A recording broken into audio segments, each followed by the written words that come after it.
Everybody to Austin for the May 29th Family Practice Residency Advisory Committee meeting. We have some important business to attend to today related to funding, but I want to welcome everybody and then do our standard introductions. And I'll start. So Mike Reagan, I'm from Lubbock, Texas, associated with the family medicine program there. And we'll go to my right. Oh, before I forget, please remember to press the button and state your name when you're making comments. Frederick Unger, Residency Director at Texas Tech Lubbock. Damon Strands with the University of North Texas Health Science Center. I work with the Family Medicine Residency Program associated.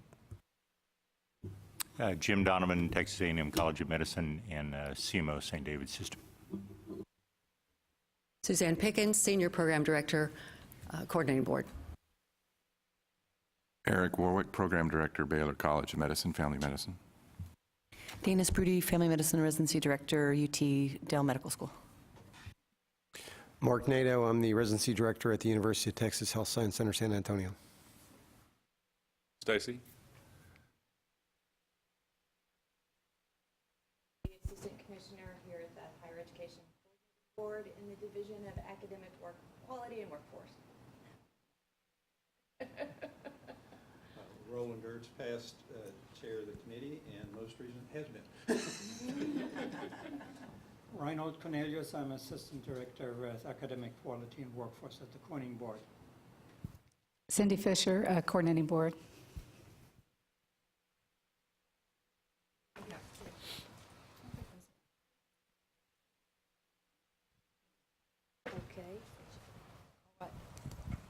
Cindy Passmore with the Faculty Development Center at TCOM UNT in Fort Worth. Thanks, Cindy. Good morning, Risa McGuire with the Council of Public University Presidents and Chancellors. All right. Well, welcome everybody. We're glad to have you. We have a special recognition at the beginning of our meeting today. And I'll take a point of personal privilege to say a few comments. So our colleague Roland Gertz has led this committee for a long time and did great work. If you think about the impact that Roland has had over his career, it's pretty amazing. Involved in resident education, and certainly the residents who trained under his leadership benefited greatly. For a very long time, the Faculty Development Center was in his shop, and he touched many academic leaders. And if you think about the impact, it's pretty awesome. So we want to recognize Dr. Gertz's contribution to family medicine across both the state of Texas and really the country. So Roland, thank you very much. I think Stacy wants to make a few remarks. That would be great. Whoa, this is loud. All right, so first we probably should just say thank you, Dr. Gertz, for your leadership here on this committee, but for your leadership throughout the state of Texas and all that you've done for family medicine throughout the country. I believe you've set the tone in Washington, giving them the ability to understand what the actual cost of a residency is. So thank you for that. Thank you for your leadership here. Thank you for educating the legislature about this program. I don't know if many of you know, but this program has been in operation and funded since 1979. Not very many other programs in this state can say that. And it's in large part because of your leadership and your ability to communicate with legislators and let them know on a day-to-day basis what this means for their communities and for the families that they're representing. So in honor of your work, we did fly a flag over the great state of Texas. I will say it flew almost a year ago because we thought we would see you before you officially left us. But if you want to take a look at this, and then we have another little gift that really represents your work at the Capitol, and again, our sincere appreciation.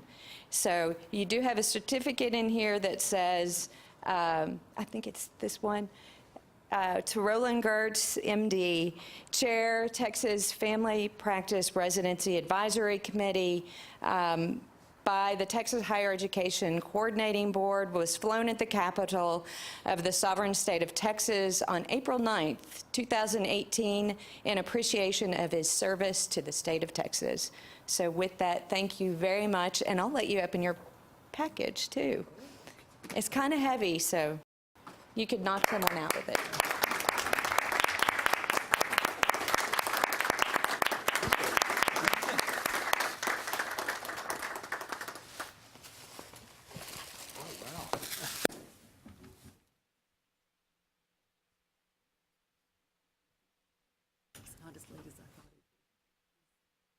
Yes.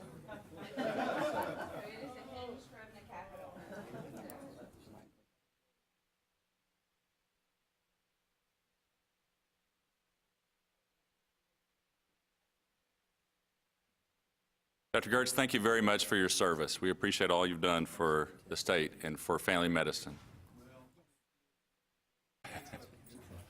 Yes, sir. Thank you all.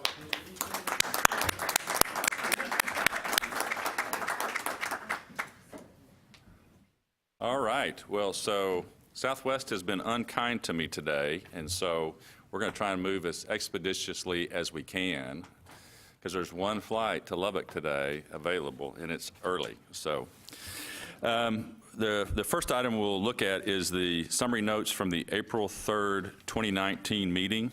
Those are included in your handout. Do we have a motion for approving those? Have a motion? Second. And a second. And the motion was, state your name for the record. Damon Schranz. And the second? Mark Nato, second. Thank you. We want to get the notes right, and we have to have that. So please remember to state your name when you make those recommendations. Okay, so we have a motion and a second. All those in favor of approving the minutes as presented, say aye. Aye. Any opposed? So the minutes stand approved. It looks like that our item 3 speakers are present, and so we will move forward with the update on the 86th legislative session. I'm sure you guys are bringing nothing but good news, right?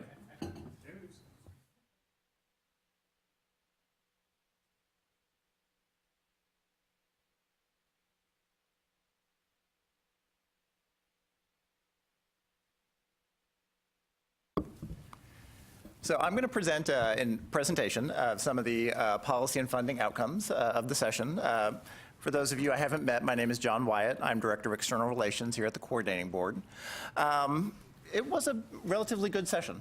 You know, a lot of the focus this session, I think, was on K-12 education, but there were some, I think, important achievements for higher ed as well, and I'll go through some of those that are particularly relevant to this committee. So status, the legislature ended its regular session May 27th. Technically, we still have, though, through June 16th before we'll know for sure what actually makes it across the finish line. That is the end of the governor's veto period. And much to, I think, everyone's delight, no special session has been rumored, so very likely we are done until 2021. Some of the budget outcomes that are relevant to the committee, the Family Practice Residency Program was even funded, so it was funded at the same level as the previous biennium, as was the Preceptorship Program. There was a significant additional investment in the GME expansion grants. So the legislature actually, in the introduced bills, so at the very start of session, put another $60 million into that program. That being the amount identified as necessary to maintain the 1.1 to 1 ratio of first-year residency programs or first-year residency positions to medical school graduates. So that was a priority for the legislature very early on, and a win that essentially came in pretty early in the session. There was a slight reduction in the trauma care funds, and then JAMP was held level funded.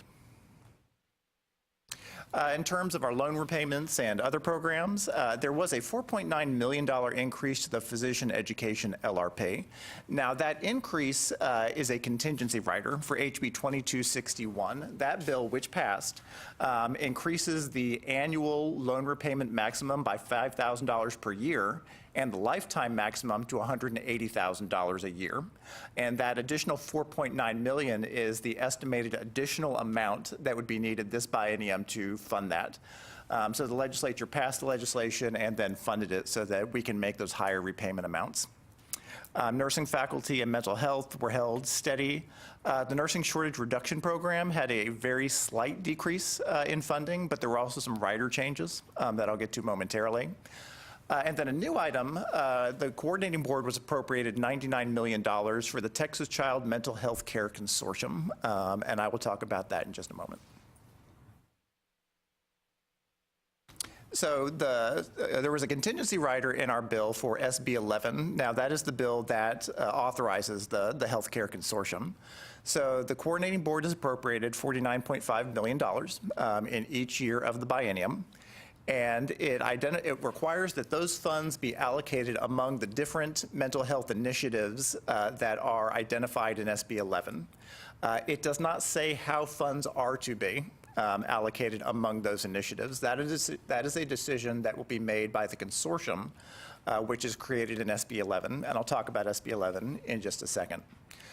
We do have, though, a couple of hard dates that we're going to have to address relatively quickly here. By September 15th, we're required to transfer $1 million in FY20 and $500,000 for FY21 to one of the HRIs in the consortium for administration of the consortium. So the requirement is that the consortium will identify one of its HRI members to provide administrative support for the consortium, contract monitoring, organizing meetings, things of that nature. And these funds will be for that purpose. So we have until September 15th to transfer those funds. We also have a requirement by November 30th that the consortium must submit to LBB its overarching plan for how it's going to implement SB 11. So the requirement is that the coordinating board cannot actually expend any funds until we have LBB approval, and the plan is considered approved unless LBB disapproves it within 30 days. In terms of formula funding, there were increases pretty much across the board for all sectors. So this is particular to HRIs. The I&O formula was increased from 94.31 to 96.92. There was also an increase to the weight for biomedical informatics from 1 to 1.75. You can see there on the page the other increases, but one I will particularly note is that GME rate was increased from 5.824 to 5.992 this biennium. Some of the bills and policy outcomes. So as I mentioned, SB 11 was passed. It creates this Texas Child Mental Health Care Consortium. The consortium is governed by an executive committee that includes representatives from the state's HRIs, HHSC, the coordinating board, at least 3 nonprofits that focus on mental health care. And any other entities that the executive committee identifies. So this is the body that will be making decisions regarding how the $99 million will be allocated and to what purpose. So some of those purposes that are identified in the bill include establishing a network of comprehensive child psychiatry access centers at member HRIs, establishing or expanding telemedicine programs to support child mental health care, particularly with a focus on at-risk children. They provide a member HRI, a full-time psychiatrist, to serve as an academic medical director, and 2 new residency positions. 2 new residency rotation positions, as well as potentially providing a member HRI with a fellowship position leading to a medical specialty in the diagnosis and treatment of child mental behavioral problems. So this bill does a lot, and this really was one of the signature issues for the legislature during this session, was how can we increase access to and the effectiveness of mental and behavioral health services for children. So there's going to be a lot of work over this interim in terms of getting this established and off the ground and making sure that we are meeting that clear concern of the legislature for improving those services. A couple of other bills that were passed, SB 1755. This is the bill that clarifies that GME residents and fellows in GME programs that are sponsored by a governmental unit, such as the coordinating board or HRIs, are considered to be employees of a governmental unit. So I understand there might have been some confusion on this issue relating to a court case, but this very clearly says that these are to be considered government employees for the purposes of tort claims. HB 1065, this establishes a rural resident physician grant program to encourage new GME positions in rural and non-metropolitan areas. The coordinating board, so the language of the bill says that we are only required to provide grants if we are provided legislative appropriations for that purposes. No funding was provided in HB 1 for the biennium. It's still permissive. So if there were to be funds that might not be otherwise utilized, we would have the ability to use those funds for this purpose. And I feel like I kind of sped through that, but I would be happy to answer any questions y'all might have. Thank you for those comments. We appreciate the overview. I've asked Suzanne to share your presentation if you're willing with the group. Oh, so please we can do. see it. That'd be great. Any questions?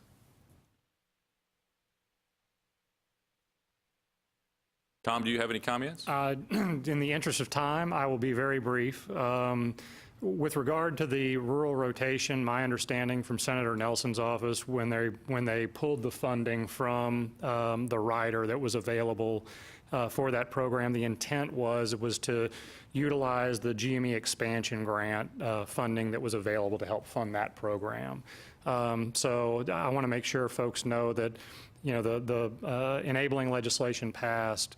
It's our belief, and we can certainly clarify that if we need to, that some amount of money from the GME expansion dollars, the new $60+ million that was put in, could be utilized for that rural rotation track.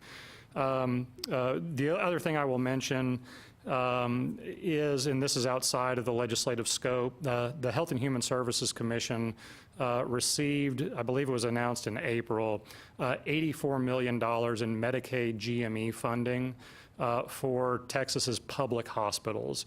They are applying for another grant to cover private hospitals, but they've not received guidance from the feds yet on how to do that, or whether that would be approved or not.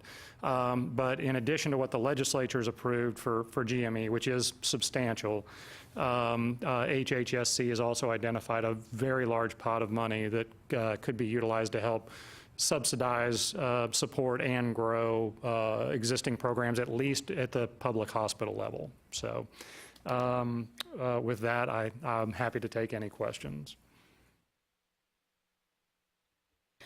The coordinating board's LAR asked for additional funds for family practice, the grant program, about, I think it was $2 million per year, exceptional item. Do you know what happened, why that wasn't fulfilled?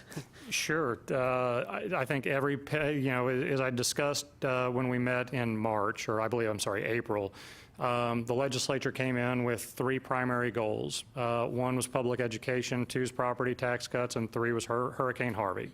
And most of the available funding that was identified, either through increased revenue or savings opportunity, went to fill those 3 buckets. And the family medicine program was just not prioritized over anything else, and that's why I think you see a relatively flat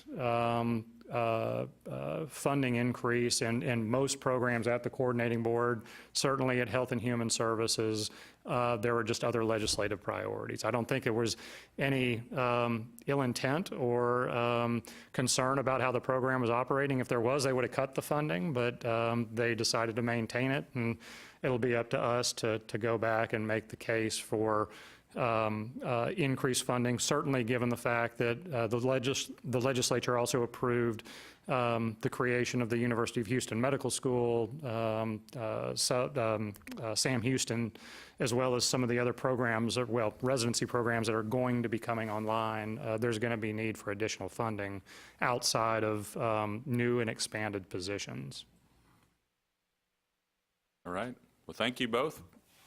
Appreciate the succinct summary. That was great. A lot of information to cover. Our next item is a report on medical and graduate medical education legislative appropriation.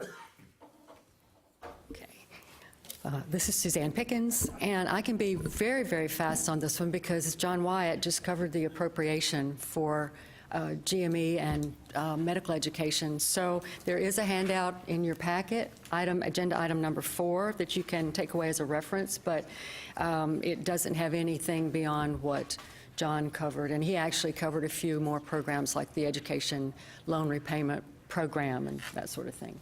So that's number 4.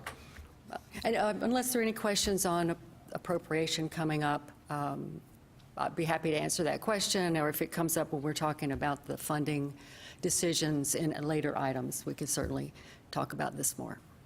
Okay. Thank you.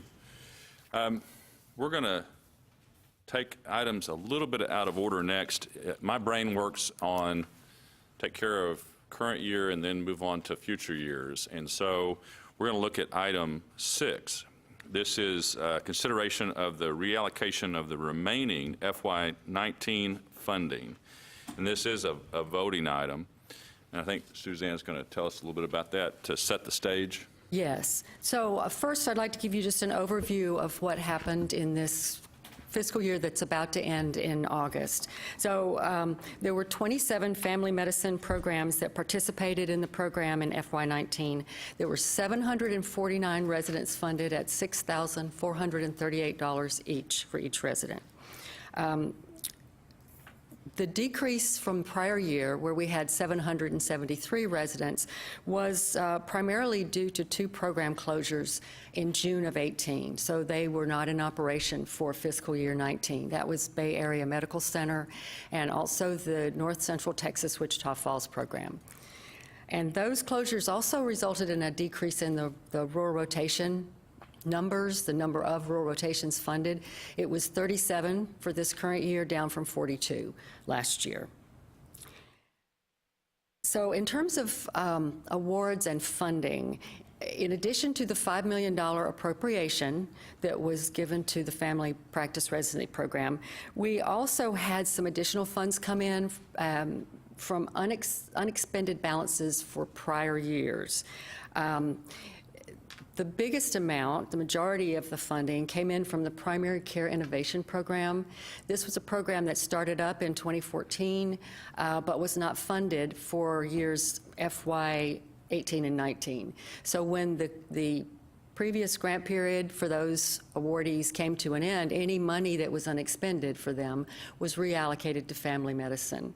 And there were also a few unexpended balances from the family medicine programs themselves for prior years. So in April, we had $233,100 available for reallocation. So we did amendments to the agreement and sent that money out. We're actually in the process of paying those invoices now.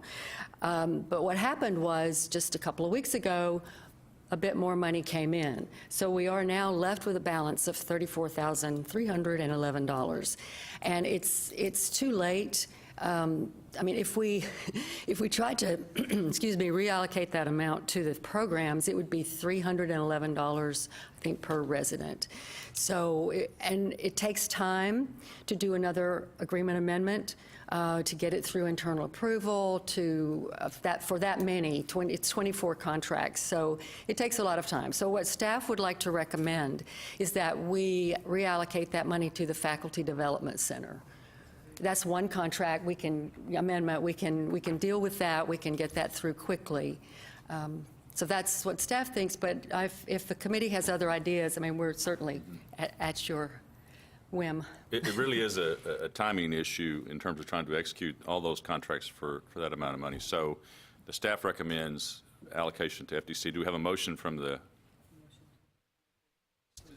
Hit your thing and state your name. And Dana Sprudy, motion to allocate the additional funds to the Faculty Development Center. So I have a motion. Dr. Strand, A motion. second. And a second. Thank you. And of course, that's Again, the amount, the total amount was what?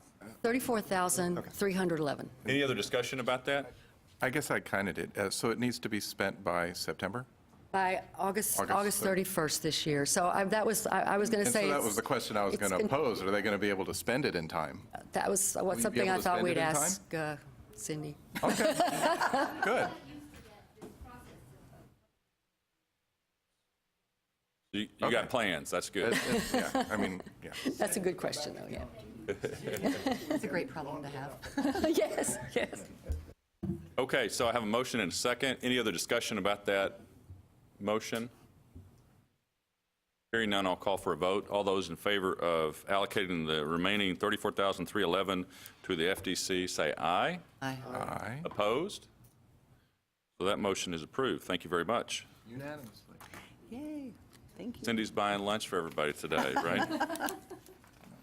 Okay, so moving on, we now have several different items to consider related to the 2020 funding. And the first, there are two separate items. They'll have to be voted on separately. But the first one is consideration and discussion of family practice residency program eligibility for family medicine programs funded under the GME expansion grants. So these are positions that are funded through that program. And I want to give a little bit of background. So the Family Practice Residency Advisory Committee has the responsibility to decide which family medicine programs are to be included in funding considerations recommended to the coordinating board. So we recommend to the coordinating board, but our responsibility is to decide that question. The coordinating board rules are very specific about approved programs must be nationally accredited and be in operation for at least 3 years. That's a long-standing rule.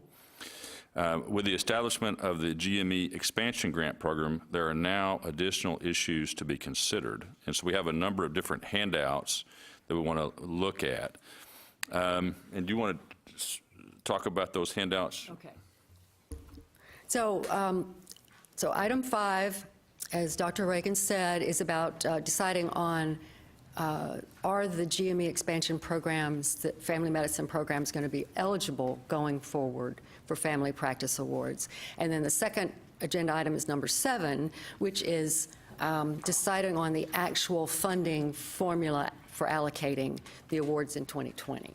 Right. So the handouts for agenda item 5 and 7 might overlap a little bit, so just kind of be prepared for that. And if you like, I'll just go ahead and get started on number 5, my overview of the handouts that we have. So I'm going to hit on 3 separate areas. One is an overview of the current situation with the GME expansion awards, and 2 is the history of funding and history of number of residents funded for the family practice program over the last 20 years. And then we'll talk about some potential impact of the GME expansion program awards on family practice and look at some different options on that.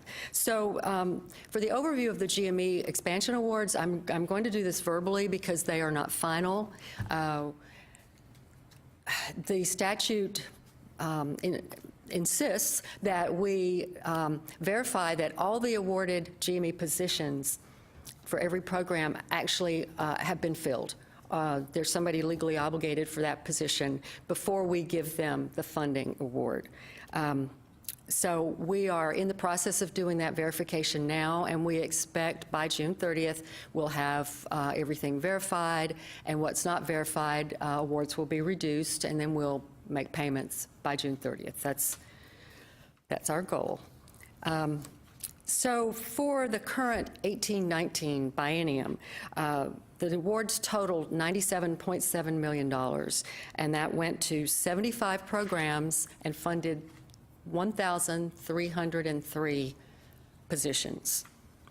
So 27% of all that funding went to family medicine programs. There were 18 programs that got that 27%.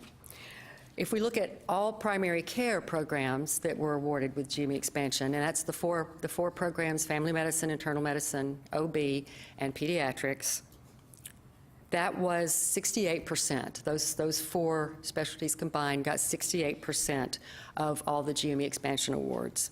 If you add psychiatry to primary care, that's up to 83% of all the awards. So the balance then went to specialties, a variety of specialties, including general surgery, anesthesiology, neurology, a selection got that remaining amount. Okay, so now I'm going to move on to the family practice history. So you have a handout in your packet, and it's numbered Agenda Item 5A, Funding History. So this one shows us, the 20 years of funding for family practice, and it's, well, that was, I had a dream I was going to do that. I just spilled my water. We will just move right on. So this is a 20-year history of our funding levels, and you can see that it was up around and this is per year, not per biennium, just to be clear. So right now we're at 5 per year, and the funding has been much higher in the past. There was a big drop-off in years 12, 13, but we were coming back and doing much better, and in 2018 the funding was cut by 44%, and that's where we will be for the next 2 years as well. So by contrast, there is a big difference in the funding of the two programs. I mean, that's definitely an understatement. The next handout looks at the number of residents that have been funded over the last 20 years, year by year, and imposed upon that are two things. One is the dotted line at the top is a linear trend line for the number of residents, and you can see it's slightly upward, but not greatly upward. And the other, the red line, shows the per resident amount in each year.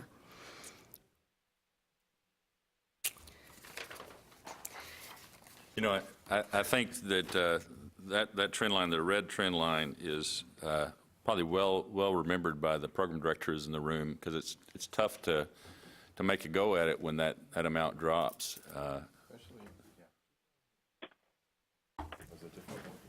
2012, 2013 was a tough year to be a program director. And again, I'll just. So there's the other kind of Yeah. Now there's a second drop, is what you're referring to, yeah. So it's good context to have as we start to consider the decisions before us today. I think that's good to have that in mind.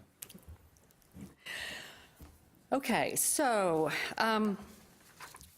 next item, we have a supplemental handout that was beside your main handout at your place here at the table. So Agenda Item 5, Supplemental 1, is a list of all the family medicine programs that are currently funded under GME expansion. This is sorted by the programs listed first are those that also have a family practice residency program award. And these are programs, they're not new, they're existing programs, but they expanded. So they were given an award for those expansions. And generally, these are small expansions, maybe 1 or 2 per year. And then the bottom half are the brand new programs that are funded by GME expansion. And these are not currently participating in the family practice program. And I do have some information that's coming up about how that might affect our program. The next... Can I ask a clarification absolutely, question? Absolutely. So the top half are existing programs that expanded, Yes. and they received GME expansion grants and family practice Right. residency program grants. Right. The ones below are new programs that receive GME expansion but not family Right. practice residency program. And then of those, have they all been in operation for 3 years? That's the next page. But I will say that the programs that are brand new, pretty much all of them, there are a couple of exceptions, but pretty much they all have their full complement of residents funded by GME expansion. Whereas the programs at the top half that are existing and participating in family practice are getting money for, like I say, maybe 1 or 2, sometimes more, like Texas Tech, but one or two per year. The second page in the supplemental handouts, Agenda Item 5, Supplemental 2. Now, this shows that only the new programs that have been created, new family medicine programs that have been created with support, primarily with support from GME expansion. Some of these have been in operation for 3 years. If you look at the blue column, it's at the top, it says FY 2020 positions. So the positions that are shaded in blue belong to programs that have been in operation for 3 years or more. And the total at the bottom in blue, 132, that's the total for the 7 new programs after 3 years of operation.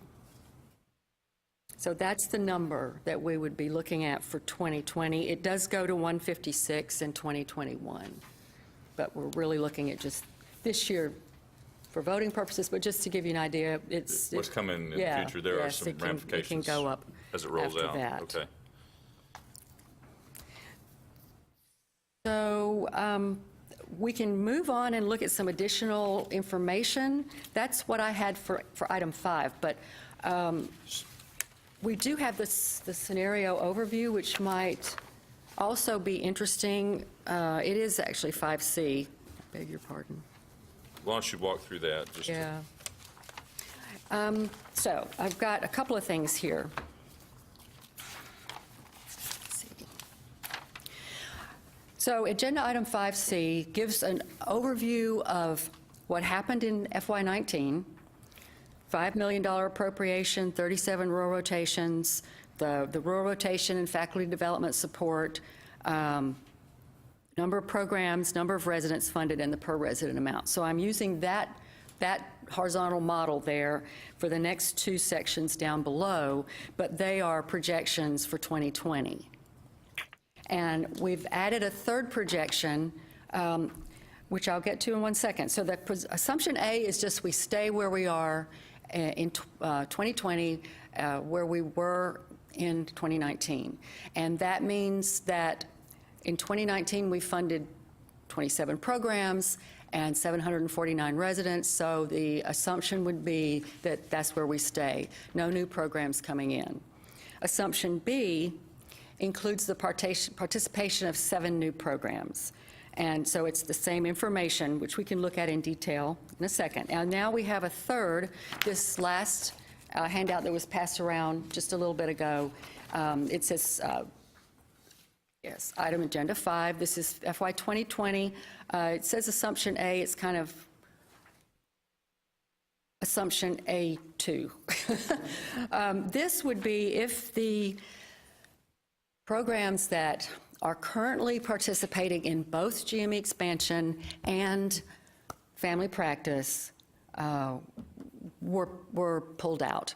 So if that would be about 50 positions for 2020. So when we looked at our list of the family practice programs that are getting GME awards, there was one group that expanded and is getting both GME and family practice. Then at the bottom, there was another group that was all new. This is the group at the top not participating any longer, just as something to look at. What would the effect be? So, okay. yes, so that's the information you might want to just... So I just want to make a comment. So historically, as new programs came on board, once they crossed the 3-year threshold, we often included them. I think that's been kind of the fair share kind of deal. And so there is some historical precedent around that. And I think those programs would want to know why they weren't included if there wasn't a good answer. And so that's why I think that the discussion about do you allow programs to go to both sources of funding, or do you separate that and say, no, you get one or the other? Now, you can see historically that existing programs have been able to get funds from both in varying amounts, for sure. But so there are 2 separate programs. And so that's the question, I think, first to decide is, do we allow, quote unquote, double dipping or not, if you follow what I'm saying? And I'd like to hear some discussion about that topic. And it looks to me like Stacy is gearing up to make a comment. That would be great. So thank you. Just real quickly, I want to remind everyone that the GME expansion only funded those programs that actually added a new resident. So there are no programs on the list that have, your agenda item 5, supplemental 1 at the top of that list. Those were existing programs at the time. The only thing they're getting funding for under GME expansion is if they actually expanded. So they didn't come in and say, oh, I have 12 residents, please support me for all those 12 residents. Now, for the family medicine program, they said, oh, if I had 12 residents and I added 12 more, you will now fund me at 24. So I just want to make that, I don't know if I made that clear or less clear or not. Well, so I think we ought to be really clear on the facts. That's very important, I think, so that everybody understands what we're talking about. So other discussion or questions? So again, I guess the question that, again, I've been trying to figure out is exactly that, which is if you are granted to expand, and you've chosen that, $75,000 per resident, are you then open to be part of the pool of the family medicine residency grant or family practice grant of what would be between $6,000 and $6,400, $6,500, something like that? So would then you be able to get a full 80 plus? I think that's kind of the topic that you're talking about. Are you going to be either one or both? I, again, have been getting both, and I have always kind of wondered that. And I would, I guess, like to hear a little bit more. Are the only programs that are new, are all of them actively GME expansion positions? So all the ones in the last 3 years, are they all covered by GME expansion? The family practice programs that are new, for the most part, there are a couple of exceptions. Texoma, for instance, expanded during this biennium, and we did not award them for that expansion. We held them to the 2017 award. So there are a couple of situations like that, I believe. Some of their positions are not covered by GME expansion, even though... Right. Okay. Right. So it may be even a little bit more complicated than what It's a little bit, but those are limited, very limited numbers. Okay. Really. And it looks like that when you look, there's actually one program that did not get GME expansion. Is that right? Yes. That's the Texas Institute for GME and Research Laredo. Yes. So they expanded, but they don't. Well, that's a sort of a strange situation, and that's why I didn't think of it when we were speaking earlier, because in 2016-17, the awards for that cycle, the Laredo program was applied for an award and was awarded an award. They were starting up. They had trouble getting their accreditation and pushed their opening till July 17 instead of 16. And then when we got to 17, they were having difficulties and just weren't ready to open. So they forfeited their award. Then in 18-19, we only awarded grants to continuing programs that had previously been awarded. So they were kind of stuck. So that's why they are not awarded. Yeah. So I have a question about GME expansion, because we've talked about that before in this group, and the discussion generally was around the uncertainty of what happens after 2 years has been the discussion. Do we know anything about that trajectory for these programs? I think Stacy will answer that one. So all we know is that the legislature appropriated funding, and we are under the assumption that it will go through and we will have additional funding to make some additional awards. So the funding that's being provided, it's 157 this million for the biennium. It's going to cover the existing funded residency positions, that 1,301 that Suzanne mentioned earlier, and we'll also have the ability to support some new expansion efforts. Now, I will say we recognize the priority is going to be on the rural areas, and we're going to give them that priority. So the expansion is going to be really any new positions first are going to go to primary care in a rural community. That's going to be number one. But the discussion that you all are having right now, it's a tough one. And it's tough because one of the great things about this program has been that you all look out for each other, that this does represent family medicine, all of the programs, and you can use that voice that you represent your profession very, very nicely, and leaving folks out puts a burden on really on everyone, because it just cloudies the issue. Now, this is the discussion that you're going to have. It's a very tough discussion. You can leave things just as they are, and we'll try and run it the best we can. But you could say, hey, we only want to get family medicine residents funded under the family practice and exclude all our GME people. Don't count them, don't give them money. We could still count them in our, how many residents we have, but that would be fine. And that would be at least a way to get some inclusion. Additionally, including those other programs is not a bad idea, but making sure that they know they don't get the family medicine money. It's one of those issues that I like things to be clear and precise, and this is messy. Yeah. There's just no two ways about it. But it's messy for a good reason. The reason was the expansion effort, and I personally wanted those existing programs to expand because that was really the low-hanging fruit at the time. We wanted you all to expand, and we recognize that not everyone can expand, and not everyone can expand just overnight immediately, but that was the priority at the time. So I just thought I'd give a little background. I recognize it's messy, and we'll take your recommendation, whatever it is, but we do need one because we got to move forward with it.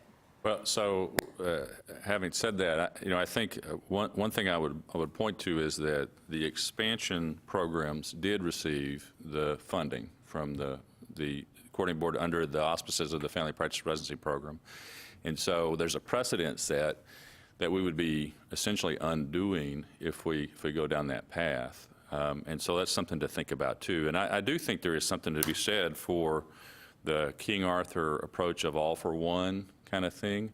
That has historically been the tenor of this group, and I think it has been useful. You can imagine as we go into legislative battles over the future that we want to be unified. I think there's some value in that, and so that's something to think about. Further discussion? I had a question, or maybe a suggestion, because I don't think I completely understand this. So I just wanted to think out loud for a second. That's important. Good. Yes.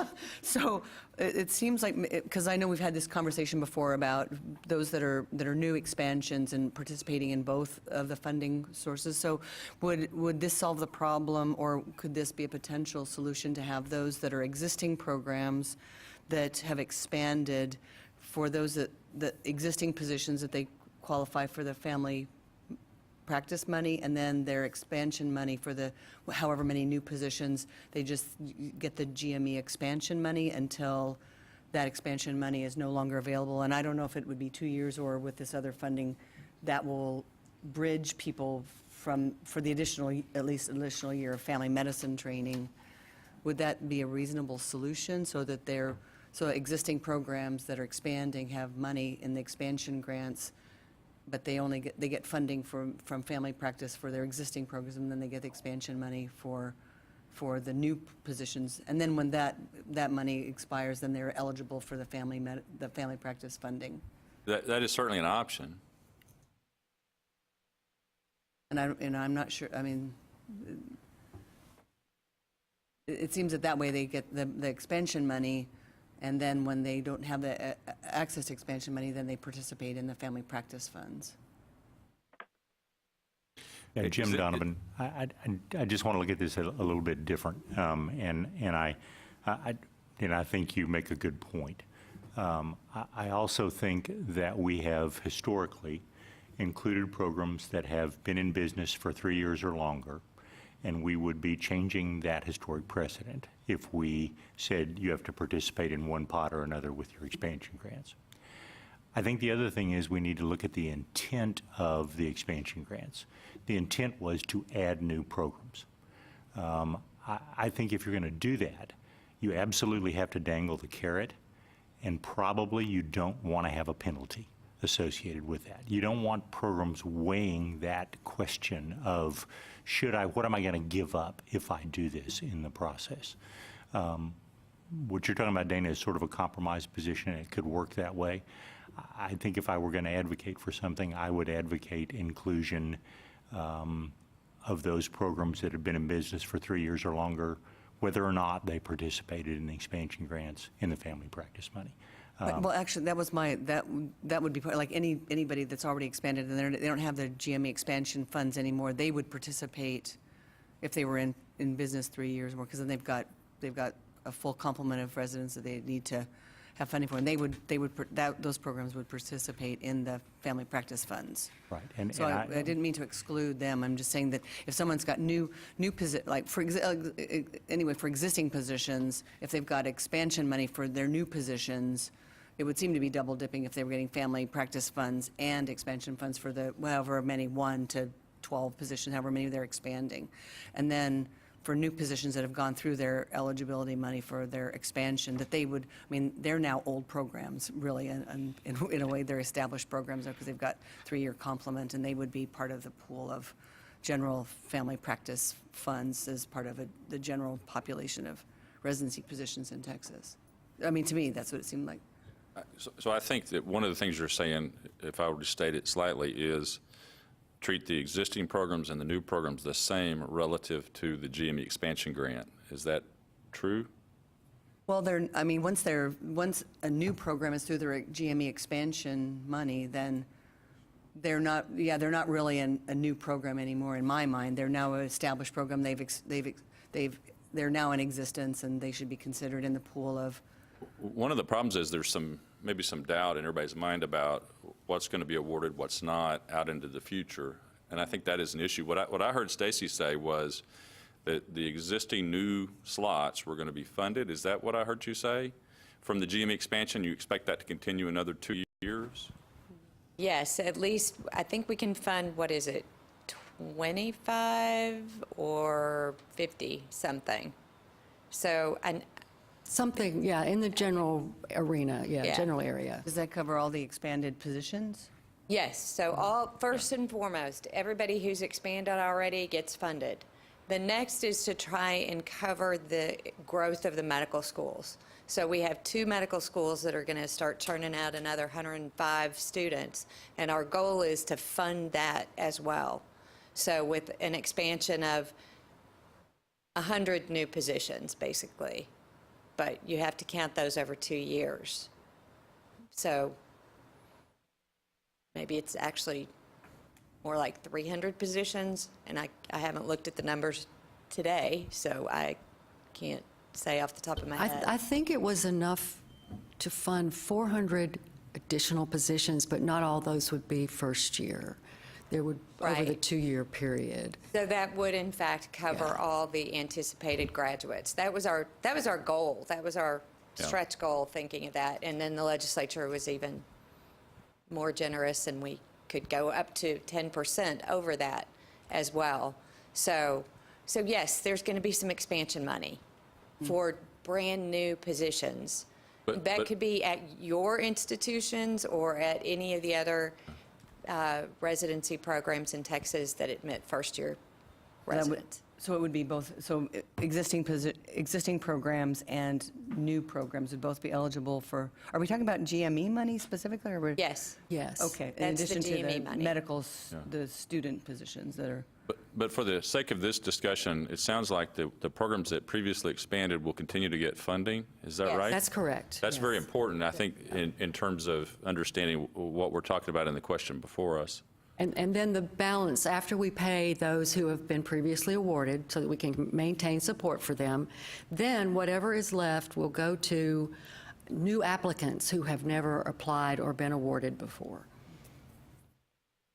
So programs that are getting that money, they're getting expansion money, and now we're talking about a different pool of money that's really been relied on by programs with existing slots. Right. And, you know, that amount of money was basically, you know, straight lined from last year to this year, and I think those programs are counting on that and going to be looking at this expansion money, or these expansion positions, as they've been funded to a certain extent. Certainly, you can make that argument. Well, to me, it seems that there's the new expanded positions are not in danger if there's additional money that covers for that third year. I think that's been the thing that's given program directors indigestion for expanded positions, is that there's funding for 2 years. So is there money? So we're saying that there's money to cover that third year for We are not expanded saying programs? that. Okay. We're just saying 2 Okay. years. Is there potential? So there's the potential. One way to look at it is that family practice is funded for 2 years, just the way GME expansion is funded for 2 years. Now, it has more history, Right. so maybe it's got a better chance of hanging on, but all the grant programs funded by the legislature are only given 2 years of money at the time. So, I mean, we don't know what's going to happen to family practice either next biennium. Do we have to make a decision based on a 2-year cycle, or can we make a decision based on a yearly cycle and then figure out what expansion funding is available once they've decided where this pool of money goes? I think it's historically been biennial Okay. because of the legislative appropriation. So So Michael, Tom just reminded me, the difference that we're talking about is if you bring in the 7 new programs, the per residency funding would go from something like $6,400 per resident to $5,400 per resident. And that either, you're going to be inclusive and lose $1,000 per resident, although you might gain if you expand, and that's a big gain. But it's also a commitment to that resident for 3 years. So, which you're only guaranteed for 2 years. And actually, I would retract that. Nothing is ever guaranteed. So that is the big challenge on the table. So, and again, I don't have an opinion. So it's not a small amount. It's not a small amount of money.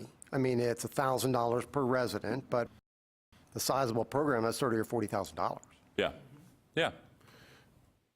And the impact is on item 5C, 2020 scenario overview. This is the one that Tom was referring to, this one? Yes. So it shows you what we had this year, the 6438 per resident, and then if we don't include the 7 programs, then it's 6,400 basically. That is keeping the support grants level, and then. Can I interrupt you there? Because I have a concern about that, what you just said, because what that's really saying is existing programs can double dip, but not new programs. And I really am concerned about that idea, because that doesn't seem fair to me. If a program's eligible and you're saying, well, it was a new program, so they can, wink, wink, they can stay in, I don't like that. So really the comparison would be 5C, assumption A versus the separate sheet 5 item. So you're looking at $6,400 per resident versus $6,849, I think. That would be my opinion. You could choose to go the route of just excluding the 7 new programs who are eligible based on 3 years of operation. That's the problem I have with that idea. Does that make sense what I'm saying? So I know you need to make a flight. Yes, we need to make a decision. Well, I think, do we still also need to make a decision with regards to funding for the family? That's the next item. Okay, so that'd be the next item. All right, so. Talk about the funding issues. So, I mean, you could So if you- if The you- scenarios do show how that plays out. Right, okay. I was just wondering which was the lower hanging fruit here, but either side. So, I probably stirred the pot on all of this as well, and I appreciate it. First, I guess I want to make sure it is okay for programs to get both grants. The state of Texas, again, allows that and all of that? Yes, what it you're telling is. me? So It that's is okay. perfectly all They are right. No one two is going to be in separate trouble. funding streams funding you for different things. Okay. So And- one is all your family medicine residents that are certified in place and training on September 1. The other is funding your expansion of a GME position that was filled somewhere between 2014 and 2016. Right. So if we were to say, forget about the GME expansion grant for a moment, then these programs would be eligible in our historical performance. Those new 7 programs, they've done their 3 years, so they would, the exception of the expansion grant consideration, they would be rolled in, and we would have stamped that in a heartbeat, I think. So again, in the, phrase of all for one and one for all. We don't have any swords, though. Right. So again, and historically, I think that's good. I just, and I would support, I guess what then we're talking about is assumption B, is the all for one and one for all, right? Right. That's assumption B. So I would support that. Again, I'm just putting it out there that in 2 years, we're going to come back and hopefully there'll be information, or I don't know how the questions can be, but that I suspect that you will see the other programs that aren't present here today, that aren't GME, that $1,000 difference ends up being 3 rotations or 10% or something of someone's salary, and on a tight budget, that's already there. I think we can kind of all agree to that. Going below the 6,000, I mean, that is a worry for me, and that I hope that in 2 years we'll have the data that then we can give to Mr. Banning that says, hey, our programs are struggling and we'll need to have more funds. But I'm as long as everything is all for one and one for all, okay, I can support that B, but I will say that it'll come back that there will be some hardship. Yeah. So. That's the nature of funding GME, I think, is that hardship is out there. And I think you're right. It will be difficult going forward. That's always been the discussion here, I think, every time that I've been here. So that's always a challenge. And there's never enough money. And the cost of training residents is high. You all know that. That's absolutely true. So do we have a, yes? Well, I just think, since you've, this clarification that historically, that a program, once they've gone through, and they've been in progress for 3 years, that they would be eligible, I think we should stick with that historical Is that in the trend. form of a motion? Dana Sprudy, I'd like to make a motion to include the 7 programs to participate. That are eligible in the- based on 3 years? Be eligible based on 3 years to participate. Okay, that's a motion. It is. Do I have a second? Dr. Strand, second. So a motion and a second. Other discussion about that? So the existing programs are going to take a $1,000 haircut per position. Is that what we're voting on? Based on this motion, that's correct. Any other discussion? Okay, I'll call the question then. All those in favor of the motion for essentially assumption B, including the 7 programs who've met the 3-year requirement, say aye. Aye. And opposed? So I have, Is there anyone on the phone? anyone on the phone want to vote? Well, of course, we're all going to be biased. This is Brett Johnson, right? We're going to be biased in terms of what our programs, the status of our programs. I haven't used the expansion, so I'm looking at this, and nobody likes to vote when you're going to lose $18,000. So, yeah, what is the vote? So for mine, I'm going to abstain. Abstain. Okay, so we have 1 abstention. That would be mine, too. I will abstain. We have 3 abstentions and 1 nay that I heard, and then, 3. and I'll say aye, so 4 ayes. Okay. So I guess that motion carries then. Yep. Majority, simple majority? Yep. Okay, so that, thank you for that. So now we're going to turn to the funding options, and we're down really to the agenda item 5C, assumption B. We're including the 7 new programs. And then the question is funding of the faculty development support. And so there is option 1, 2, and 3 for 100,000, 50,000, or 0. And I think historically it has been at the 100,000. Is that correct? The Faculty Development Center? Yes. Well, years ago, it was more than that, but in recent years, Yes. we were at 150. And then for this biennium, when the family practice program was cut by 44%, we cut the Family Development Center, Faculty Development Center by about the same amount. So that's how it got to be at 100,000. 100,000. So essentially, that's the top box. FY 2019 funding association was 100,000 for FDC. And so option 1 would maintain the 100,000. Option 2 would be a 50,000 cut. Option 3 would be 0 out the funding. So those are 3 considerations. We could hear others, but those are laid before you to consider. I think we just voted to give another 34,000. Does that affect this number? No, it won't, because the 34,000 has to be spent by August of this year, so the 100,000 would be for next fiscal year, starting September 1. So discussion about that, the different options.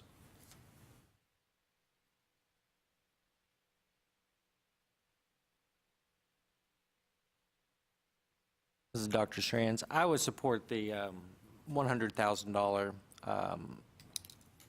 award. It's quite difficult to run that program.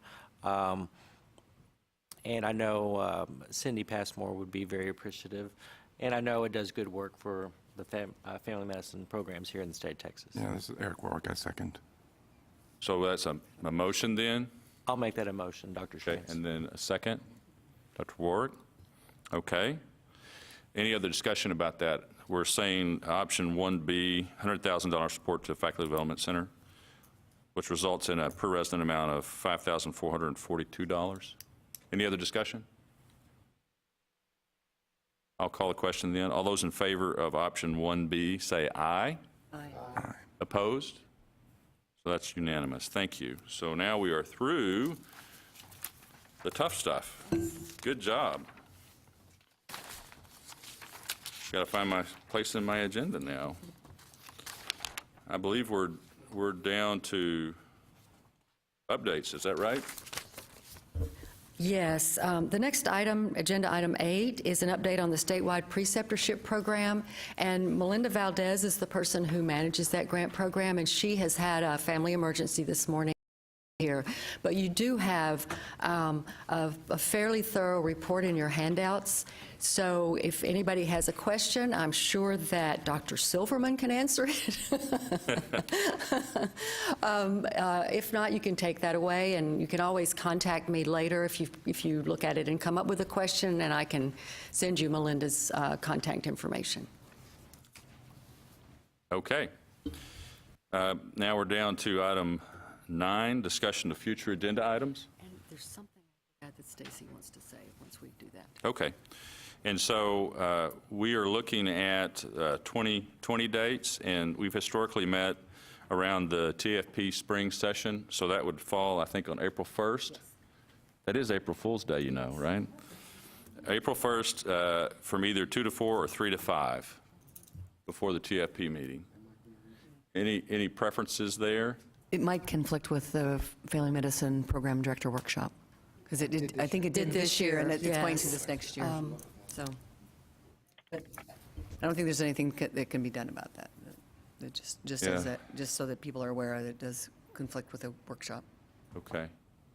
But would the coordinating board meeting be on that Wednesday or Thursday before, or? Wednesday. Wednesday. Wednesday, April 1st. That'd be because the program director workshop starts the next day, so people could travel, so. On Thursday? Okay. They could travel late Wednesday. So. Okay. And the times here are arbitrary based on what we've had in the past. I think we could have the meeting in the morning. There's no problem from the coordinating board side, but I don't know about people coming in. I think the travel time is helpful, and I would favor the 3 to 5 time to give a little more time for travel as people come in on Wednesday. Would that be reasonable? The only thing it would conflict with travel for people who are trying to get out to go to the program director workshop. So it just depends on what serves the biggest number of people, I guess. Oh, yeah. Well, The program director workshop's in Kansas City, and so- it starts on that Thursday. So, This time's best for me. Yeah. 10 o'clock? Okay. The morning's better. I'm just talking about my own self. Well, and so then that would give you time in the afternoon to travel. The program director's time to get out, Sure. to get to Kansas City, to get to the program director workshop. So I'm hearing some support for a 10 a.m. meeting time on that Wednesday, April the 1st would be good. Lots of nods. So it looks like that's where we're going, unless you feel real strongly, that's where we're going to go. Okay? Great. And then, I don't know if there's any red hot topics for the agenda. Anything that you guys can think of? It'll be kind of the middle of the biennium too, so. We will Yes. have the annual reports, the financial and written reports that we Yeah. will review for sure. We'll do Okay. that. And again, Eric Warwick here, had a question with regards to that reports. Is that a standard form that is not, it doesn't change from year to year? Or are there questions that you all take in or out at any So particular historically, those have been modified. I'm thinking particularly of the financial documents were modified pretty substantially to try and improve them. And boy, I start to get weak kneed thinking about going after that again because it was really difficult. And I don't know that we made, as I said at the last meeting, a lot of ground on making sure we were apples to apples. But I'm not sure it's even possible. Now, on the written report, I don't know when that's been revised. That's been a long time. So certainly it could be. So I guess, I'm again recalling, there's general questions in there, but there's not one Right. in specific that says, because of change in funding, these particular things had to be changed. Is that something is that too much of a forward question that's being asked? But to just be able to get better data for others in this room with regards to how a funding change affects education. I think it would be reasonable to reconsider that. I'm not sure that we'll have it done for the next questioning, but maybe the next. It depends upon the cycle. But Right. before, I'm familiar when the financial reports were revised, there was a subcommittee that got together and chewed on that to try and make it better. And so I think we could certainly consider a process to make you're speaking of the written reports, I believe, is that right? To make the written reports better, revise them, make them perhaps bring some relevant new issues in. That would be, I think, reasonable. Any comments about that? I think there is a question about funding, but maybe it's not as specific as what you're getting to. But it's up to the committee. It's not an item on the agenda this time, but can we change that if the committee wishes? Just We can certainly take a look at it, and we can share the documentation with the committee to have you all take a look, see if you want to give us updated questions. We do have a standard question that asks for challenges, any financial challenges that you're facing. We also ask the question, do you want someone from the committee to contact you? As in, are you so concerned about your program that you need some help from external sources in order to encourage it to continue to stay open? And I say that because that's happened on more than one occasion. So that this group has gotten involved and really stepped up to kind of help out a program.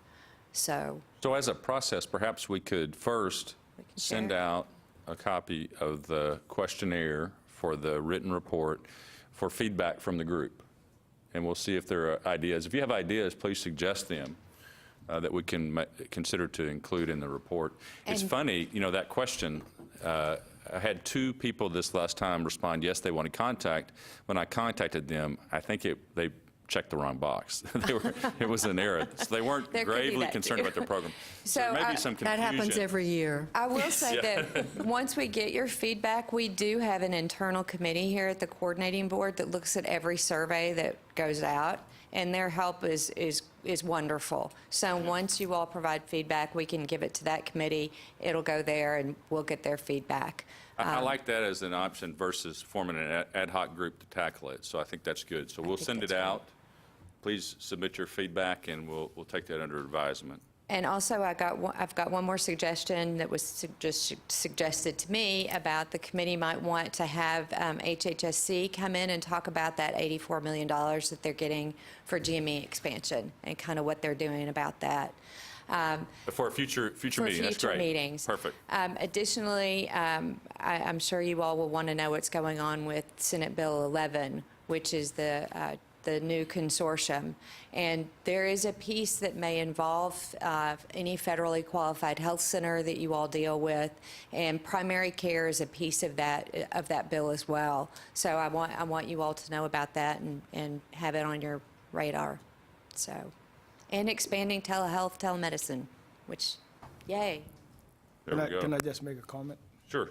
As we look at some of these funding programs and all these monies that are being disbursed to family medicine or GME expansion grants, I really want us to think about the future threats with all these programs that are coming up and all this money that's coming up. I know there's going to be programs applying for expansion, and 3 years is a short time. They'll be ready to dip into this money. And so I don't know if Tom can help us with this in the future. I know you don't want to turn away money whenever it's given to you, but money can also become expensive down the road.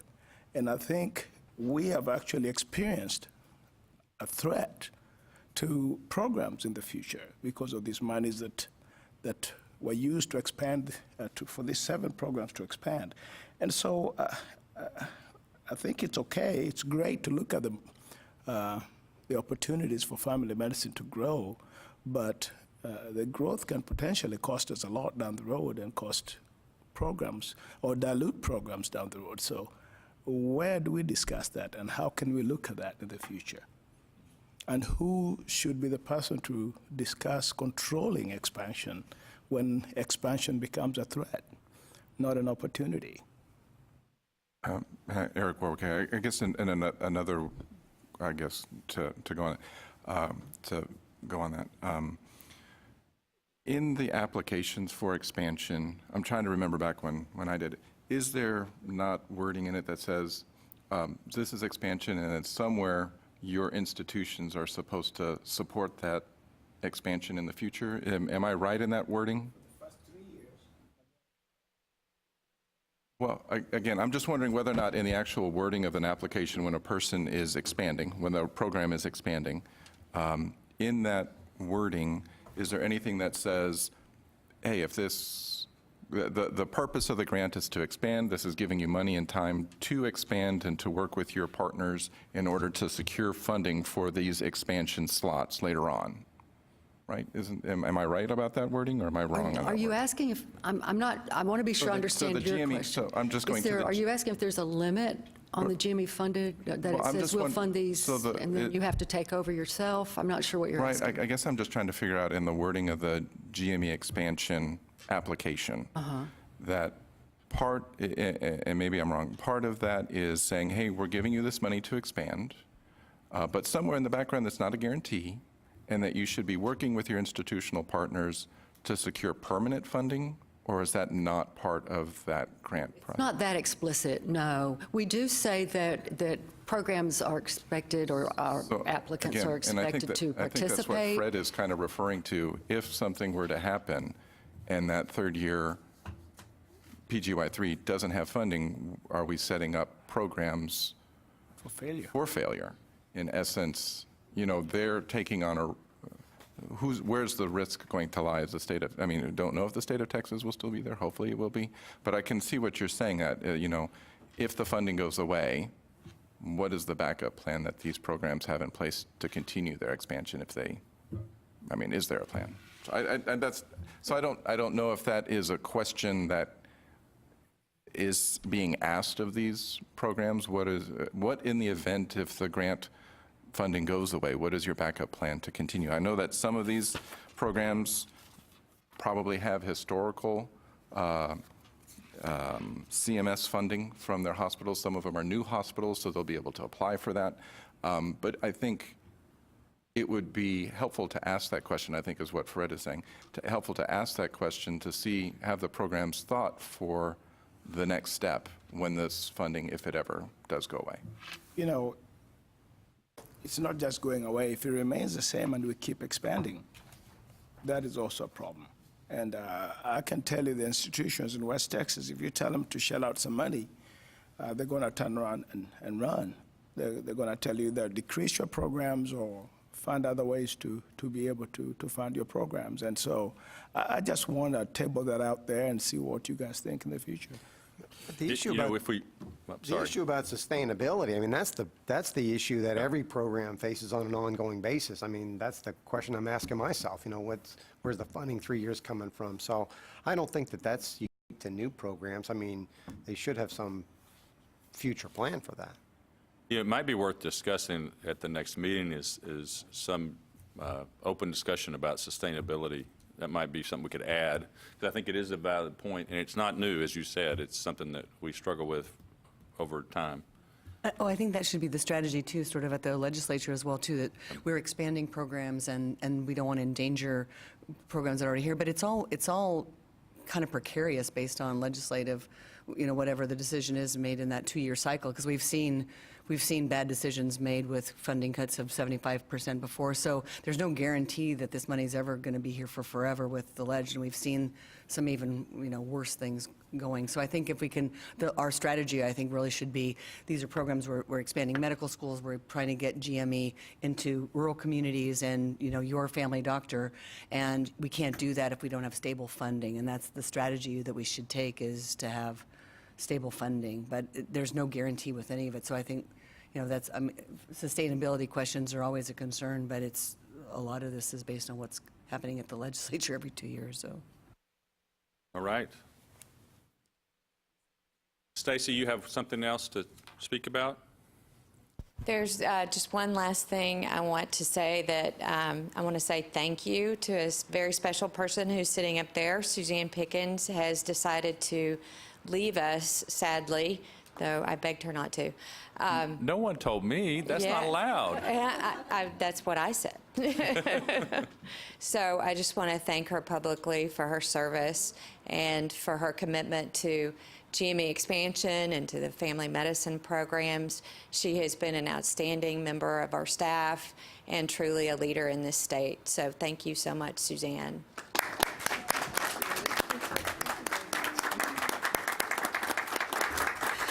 I will miss you all. I really enjoy this work, but I'm the oldest person in the division now, and I don't like that. And my brain gets tireder every day, so I'm going to go off and do something a little less stressful. So I will miss you all, though. All right. Well, any other business from the committee? Hearing none, I'm very happy to make my way to the airport. Thank you very much for motion to hard adjourn? work. We have a motion to adjourn. Motion to adjourn, Eric Warwick. Second. Motion and a second. All those in favor, get up and boogie. Thank you.